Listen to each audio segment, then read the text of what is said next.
I once saw a grown man jump for joy. It happened during a small holiday party at his son's home. I was there under the guise of being a guest, but the truth was otherwise. Once all the invitees arrived, the man's son addressed the gathering. "I know you all think we invited you today because we were going to announce our engagement," he said, looking at the woman he had been dating for 2 years. "But you're wrong. We aren't getting engaged today." He paused to make sure all the air was out of everyone's emotional balloons, and then, with impeccable timing, shouted, "We're getting married, and here's the rabbi," pointing at me. That was when I saw his father jump up and down again and again, clapping his hands and shouting, red-faced with joy, "Hooray!" The next thing you know, the groom flung open the hallway closet and pulled out a marriage canopy and 6 tuxedos for his father and friends. All the pants were too long, so I grabbed a stapler from the home office desk, stapled each pant leg to the right length, and we had ourselves a wedding. It was, in a word, perfect.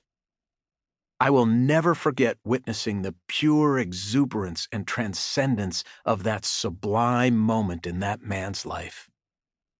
But was it really just a moment? Or was it something else? We tend to think about happiness as a singular event or a spontaneous moment in time caused by external factors we do not control, a sort of lucky surprise like winning the lottery without buying a ticket. But in most cases, real happiness requires a process and is the distillate of mindful living day after week after month and even after decades of intention.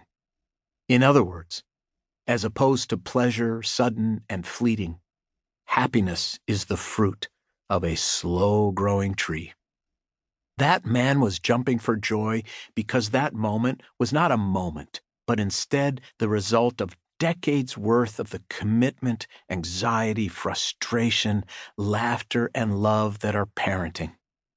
The special bond of father and son forged over decades, and the shared thrill of your child's happiness. Even joyful moments that seem spontaneous are the result of careful planning and thoughtful living. That first kiss as spouses at a wedding, the tears and the joyful dancing throughout the night, these are most often the result of months of effort and agonizing with a wedding planner, caterer, florist, bandleader, and others, and months or years of loving and caring for each other before that. Moments grown, tended, and nurtured over time. It is a thoughtful, fully conscious life that results in joy, not the other way around. Or as one person so perfectly put it, "I do not sing because I am joyful. I am joyful because I sing."